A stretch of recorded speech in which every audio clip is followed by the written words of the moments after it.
என்ன ஏது நாங்கள் ஒரு நாள் அர்ஜென்ட் படாமல் இருங்க, வந்த பிறகு பேசி நம்ம எதுனாலும் தீர்த்துக்கலாம்னு சொல்லி அதையும் மீறி அவங்க அர்ஜென்ட் பட்டு ஒரு அறிக்கை வெளியிட்டு இன்றைக்கி அவங்க படப்பிடிப்பு கருவி அறிக்கை மாட்டம் நிறுத்தியிருக்காங்க.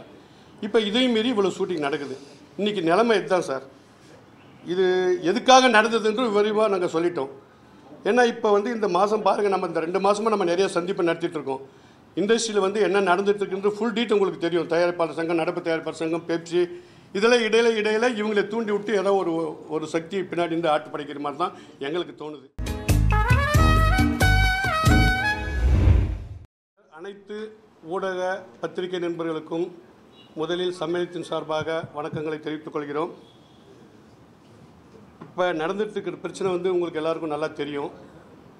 இன்றைக்கி அவுடோர் யூனிட் ஓனர்ஸ் அசோசியேஷன் எந்த தொழில்நுட்ப கருவிகளையும் படப்பிடிப்புக்கு வழங்க மாட்டோம் என்று ஒரு அறிக்கை வெளியிட்டு நேற்று ஈவினிங் உங்கள் பத்திரிகை சந்திப்பில் கூட சொல்லியிருக்காங்க. அவங்க சில உண்மை நிலையை சொல்லலை. எதுக்காக இது நடந்தது ஏன்றதெல்லாம் கரெக்டாக அவங்க உங்களுக்கு சொல்லலைன்னு நினைக்கிறேன். இது ஆரம்பம் தயாரிப்பாளர் சங்கத்தில் தான் வந்தது. அவங்க தனியாக ஒரு யூனியன், ஒர்க்கர்ஸ் யூனியன் ஆரம்பிக்கிறேன்னு சொல்லும்போது அதுக்கு அவங்க நாமினேஷன் ஃபார்ம் கொடுக்குறாங்கன்னு சொல்லிட்டு ஒரு அறிக்கை வெளியிட்டு மறுபடியும் அந்த அறிக்கையை அது நாங்கள் இல்லை வேறு யாரோ பண்ணுறாங்கன்னு சொல்லி இந்த மாதிரி குழப்பங்கள் நிலம்பிக்கிற இடத்துல அவுடோர் யூனிட் ஓனர்ஸில் மெம்பராக இருக்கிற சில பேர் அந்த யூனியனில் மெம்பராக சேர்த்துறதுக்காக ஒரு 10 பேரை கூப்பிட்டு போயிட்டு மெம்பராக சேர்த்துருக்காங்க. இந்த மெம்பராக சேர்த்துருக்கிறவங்க ஏற்கனவே லைட்மேன் யூனியனில் மெம்பராக இருந்தவங்க தான். இந்த ரிட்டையர்ட் ஆனவங்க இவங்களெல்லாம் கூப்பிட்டு போய் சேர்த்து அவங்களோட நாங்கள் வேலை செய்வோம்னு சொன்னாங்க. அதுக்கு ஒரு லைட்மேன் யூனியன் நாங்கள் தொழில் பண்ணியிருக்கிற தொழிலை நம்பி நாங்கள் இருக்கிறோம், எங்களுக்கு போட்டியாக ஒரு யூனியன் ஆரம்பித்ததுனால அதில் போய் மெம்பராக சேர்ந்தவங்கள சேர்க்க வச்சவங்களுக்கு நாங்கள் தொழில் ஒத்துழைப்பு கொடுக்க மாட்டோம் அப்படின்னு ஒரு வேண்டுகோள் விட்டாங்க. ஏன்னா இந்த 3 பேர் தான் கூப்பிட்டு போய் சேர்த்துருந்து அவங்களுக்கு நாங்கள் தொழில் ஒத்துழைப்பு கொடுக்க மாட்டோம்னு சொன்னாங்க. இது சொன்ன உடனே அவுடோர் யூனிட் ஓனர்ஸ் எங்ககிட்ட பேசினாங்க, இது மாதிரி நடந்துகிட்ருக்கு என்ன ஏதுன்னு சொல்லிட்டு. உடனே அவங்கக்கிட்ட ஏசிஎஸ் ஓனரு, அந்த தற்காலிக தலைவர் ஒருத்தர் இருக்கிறார் மாஸ்க்குன்னு சொல்லிட்டு அவர், நம்ம லைட்மேன் யூனியன் தலைவர் எல்லோரும் நாங்கள் ஃபோனில் கான்ஃபரன்ஸில் பேசி செல்வமணி சார் ஆக்சுவலாக செல்வமணி சார் இப்போ வந்துடுறதா தான் இருந்தது. அவர் துபாய் வேறு ஒரு விஷயமாக போயிருக்காரு, நைட் தான் டிக்கெட் போட்டிருக்காரு. எப்படியாவது காலையில் வந்துடுறேன்னாரு, அவர் டிக்கெட் கிடைக்கல, வர முடியல. அதனால தான் இப்போ நம்ம பேச வேண்டியதாக இருக்குது. ஸோ இன்றைக்கி நைட் வந்துட்டால் நாளைக்கு ஒரு மீட்டிங் வச்சு பேசி இதுக்கு சுமூகமாக நம்ம முடிச்சிடலாம் அப்படின்னு சொல்லி சொன்னோம். இந்த 3 பேருக்கு தடை போட்டதை கூட நாங்கள் அமுல்படுத்த மாட்டோம், எக்யூப்மெண்ட் அனுப்புங்க. அப்போ மீட்டிங் பேசி முடிவு பண்ண பிறகு அதை நம்ம பரிசீலனை என்ன நடக்குதோ அதுபடி நடக்கலாம்னு சொன்னோம். அன்றைக்கி நைட்டு எல்லோரும் ஒத்துட்டு போயிட்டாங்க. இது ஞாயிற்றுக்கிழமை நைட்டு. ஞாயிற்றுக்கிழமை நைட்டு ஒத்துட்டு போனவங்க மறுபடியும் திங்கக்கிழமை காலையில் ஒரு 11 மணிக்கு ஃபோன் பண்ணி இல்லை நாங்கள் அது மாதிரி பண்ண மாட்டோம், இப்போ இருந்தே நீங்கள் அவங்களுக்கு தொழில் ஒத்துழைப்பு கொடுக்குறோன்னு சொல்லிட்டு நீங்கள் அறிக்கை வெளியிட்டால் தான் நாங்கள் அனுப்புவோம் அப்படின்னு சொன்னாங்க. இல்லைங்க, செல்வமணி சார் வந்துடுறாரு நாளைக்கு, நம்ம நாளைக்கு பேசி முடிக்கலாம், ஒரு நாள் தானே இருக்குது, இதுக்குள்ளே அர்ஜென்ட் படாதீங்க, ஒரு நாள் நீங்கள் இவ்வளோ நாள் இருந்தீங்க, ஒரு நாள் இருங்கன்னு சொன்னோம். அவங்க அதை கேட்காம அதையும் மீறி நேற்று ஒரு அறிக்கை வெளியிட்டிருக்காங்க, இது மாதிரி தொழில் சாதனங்களுக்கு அனுப்ப மாட்டோம்னு சொல்லிட்டு. இதில் மிகப்பெரிய இது என்னென்னா, படங்களுக்கு ஓகே, சீரியல் அவங்களுக்கு தனி கான்ட்ராக்டு, அவங்க அக்ரிமெண்ட்டே தனி. சீரியலில் டெய்லி கேசட் கொடுக்குறது அதை பற்றி உங்களுக்கு தெரியும். அவங்களுக்கு மிக அவசரம். அதிலும் பாருங்கள், செகண்ட் சண்டே 2 நாள் ஹாலிடே. அந்த 2 நாள் அவங்க ஷூட்டிங் பண்ண முடியாது, டபுள் பேட் ஆகுதுன்னு சொல்லிட்டு இன்றைக்கி வச்சுருக்காங்க. இன்றைக்கி நிறுத்தணும்னு சொல்லிட்டு இவங்க வேணும்னு இது பண்ணுற மாதிரி தான். இதுக்கு பேக்ரவுண்டு யாரோ இருந்து தூண்டுற மாதிரி தான் எங்களுக்கு ஒரு ஃபீல் ஆகுது. இதுக்கு நிறைய உதாரணங்கள் இருக்குது, நிறைய அவங்க தூண்டுறவங்க யார் என்ன பண்ணுறாங்கன்னு சொல்லிட்டு. அதுக்கடுத்து இப்போ ஷூட்டிங் பெரிய படம் நடந்துகிட்ருக்கு. அந்த படத்தை ஆக்சுவலாக ஆக்டிவ் ப்ரொடியூஸ் கவுன்சில் மெம்பராக இருக்கிறதுக்கு நடக்குது, அது எப்படியாவது நிறுத்தணும்னு ஒரு தப்பான கணக்கை போட்டு தான் எல்லாம் பண்ணிகிட்டு இருக்கிறதா எங்களுக்கு தோணுது அப்படின்னு. இப்போ ஆக்சுவலாக இதையும் மீறி இன்றைக்கி ஒரு 6 சீரியல் நடந்துகிட்ருக்கு, 5 ஷூட்டிங் நடந்துகிட்ருக்கு, 2 ஆடு நடக்குது. சூர்யா படம், விஜய் படம், ஜிவி பிரகாஷ் படம்லாம் ஷூட்டிங் நடந்துட்டு தான் இருக்குது. இன்றைக்கி இவங்க எக்யூப்மெண்ட் அனுமாட்டேன்னு சொன்னாலும் இந்த படமெல்லாம் நடந்துகிட்ருக்கு. சீரியல் ஒரு 6 சீரியல் நடந்துகிட்ருக்கு.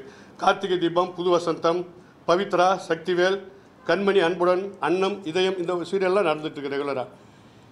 இப்போ இது என்ன ஏது நாங்கள் ஒரு நாள் அர்ஜென்ட் படாமல் இருங்க, வந்த பிறகு பேசி நம்ம எதுனாலும் தீர்த்துக்கலாம்னு சொல்லி அதையும் மீறி அவங்க அர்ஜென்ட் பட்டு ஒரு அறிக்கை வெளியிட்டு இன்றைக்கி அவங்க படப்பிடிப்பு கருவி அறிக்கை மாட்டம் நிறுத்தியிருக்காங்க. இப்போ இதையும் மீறி இவ்வளோ ஷூட்டிங் நடக்குது. இன்றைக்கி நிலைமை இதுதான் சார். இது எதுக்காக நடந்ததுன்று விரிவாக நாங்கள் சொல்லிட்டோம். ஏன்னா இப்போ வந்து இந்த மாதம் பாருங்கள், நம்ம இந்த 2 மாதமாக நம்ம நிறைய சந்திப்பு நடத்திட்டு இருக்கோம்.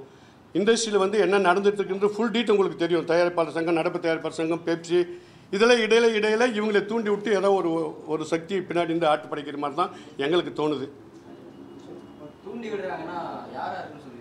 அது யாருன்னு எப்படி சார் சொல்ல முடியும்? ஆனால்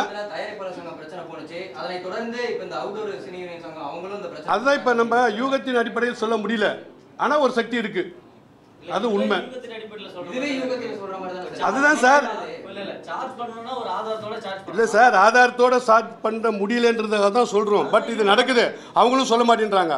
நாங்கள் வந்து இப்போ வந்து ஒரு இடத்துல போயிட்டு இன்றைக்கி ஷூட்டிங்க்கு இதுக்கு எக்யூப்மெண்ட் அனுப்புங்கன்னு சொல்லிட்டு ஒரு இவங்க அமைப்பு சாரா, இவங்க அமைப்பில் இல்லாத ஒருத்தர் கேட்குறோம். அவங்க சொல்கிறாங்க எங்களை மிரட்டுறாங்க சார்ன்றாங்க. நாங்கள் என்னத்தையும் சொல்ல முடியாதுக்கு? அதுதான் சார் யாருன்னு பேரை சொல்ல இல்லை. Correct sir. இல்லை சார், ஒரே நிமிஷம். குற்றச்சாட்டுன்றது வைக்கிறோம். இப்போ அவங்களும் அதே மாதிரி தான் சொல்லியிருக்காங்க. எல்லாத்தையும் ஒத்துக்கிட்டு போயிட்டு மறுநாள் காலையில் இல்லை நாங்கள் அனுப்ப மாட்டோம்னு சொல்லும்போது அது தவறானதா இல்லையா? அது ஏன் அவங்க ஒத்துக்கலை? அதுவும் அவங்க ஒத்துக்கணும் இல்லை? அப்போ அவங்க தவறான தகவலை கொடுக்கும்போது நம்ம மட்டும் எப்படி நம்ம சொல்ல முடியும்? இப்போ ஒரு எக்யூப்மெண்ட் நீங்கள் அனுப்புங்கன்னு சொல்கிறோம். நேற்று வரைக்கும் ஓகே அனுப்புகிறேன்னு ஒரு நிறுவனம் சொல்லுது. இன்றைக்கி வந்து இல்லை சார், நைட்டு ஃபோன் பண்ணி இது மாதிரி சொல்கிறாங்க சார், நாங்கள் வர முடியாது சார்னு சொல்கிறாங்க. அப்போ அதுக்கு என்ன நம்ம சொல்ல முடியும்? இதுதான் சார், இது ஏதோ ஒன்று இது மாதிரி நடந்துட்டு இருக்குன்ற அதுக்காக தான் சொல்கிறேன் நான். சார் எப்படி வேணாலும் இருக்கலாம், எப்படி வேணாலும் இருக்கலாம் சார். நம்ம ஆதாரம் இல்லாமல் நம்ம எதுவுமே நம்ம சொல்ல முடியாதுல்ல.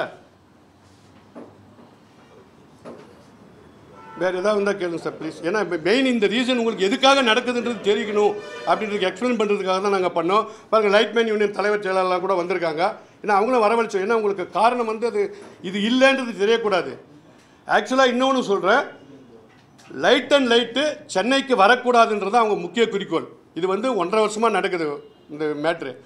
நாங்களும் 1.5 வருஷமாக இவங்களுக்காக சப்போர்ட் பண்ணி நம்மளை நம்பியிருக்கிற ஒரு யூனியன், அது ஒரு முதலாளிகள் யூனியன் வந்து அவங்க நல்லா இருந்தால் தான் நம்ம தொழிலாளர்கள் நல்லா இருப்பாங்கன்னு சொல்லிட்டு 1.5 வருஷம் அவங்களுக்கு டைம் கொடுத்தோம். சார் நீங்கள் லேட்டஸ்ட்டாக எக்யூப்மெண்ட் வந்தது, கேமராமேனுக்கு வந்து லேட்டஸ்ட் எக்யூப்மெண்ட்டை கேட்குறாங்க. ப்ரொடியூசர் வந்து அவங்கள தான் புக் பண்ணுறாங்க. ப்ரொடியூசர் புக் பண்ணி இந்த கேமராமேன் வேலை செய்யும்போது நாங்கள் தொழிலாளிகள் நாங்கள் என்ன பண்ண முடியும், நாங்கள் போய் வேலை செய்வோம்னு சொல்லும்போது அவங்க அதை கேட்குறதே இல்லை. எக்யூப்மெண்ட் புதுசும் வாங்க மாட்டாங்க. 100 வருஷத்துக்கு முன்னாடி லைட்டை வச்சு இது வரைக்கும் ஓட்டிட்டு இருக்காங்க. புது எக்யூப்மெண்ட்டும் வாங்க மாட்டேன்றாங்க. ஒரு நிமிஷம் சார் சொல்லிடுறேன். நீங்க வந்து கேக்குற விஷயம் வந்து ஒரு கம்பெனி பிராண்ட் கேக்குறீங்க, சரிங்களா? ஆனா வந்து அவங்க எல்லாம் கம்பெனி பிராண்ட் இருக்கா? நேத்து சொன்ன விஷயம், நேத்து பிரஸ் மீட்ல நாங்க தான் கேட்டோம். ஆனா நீங்க வந்து கேக்குற பிராண்ட் வந்து சைனா பிராண்ட் கேக்குறீங்களா? நாங்க ஏன் சைனா பிராண்ட் வாங்கிக்கிறோம், நல்ல பிராண்டே வாங்கி வச்சுக்கிறோம், அதுவே ஒர்த்தா இருக்குன்னு சொல்றாங்க. ஆனா வந்து ஒரு பெப்சில வந்து இந்த மாதிரி லைட் வந்து இது மாதிரி வந்து இந்த லைட் கேமராமேன்லாம் வந்து இன்னும் லைட்டா வேணும்னு கேக்குறாங்கன்னு சொல்லிட்டு இவங்க வந்து வற்புறுத்துறாங்க அப்படின்றாங்க. ஓகே, அதுக்கு வந்து என்ன சார் பதில்? சார் இப்போ சைனா எக்யூப்மெண்ட் கேட்டால் சைனா எக்யூப்மெண்ட் நீங்கள் கொடுங்க சார். கொடுக்கலன்னா இருக்கிற இடத்துல தான் எடுப்பாங்க. ஒரு கேமராமேன் வந்து கிரியேட்டிவாக அவர் பண்ணுன்றதுக்கு அவர் பண்ணுறாரு. அப்போ அவர் கிரியேட்டிவாக பண்ணும்போது அவருக்கு தேவையானதை நம்ம ரெடி பண்ணி கொடுக்குறது தான் நம்ம வேலை.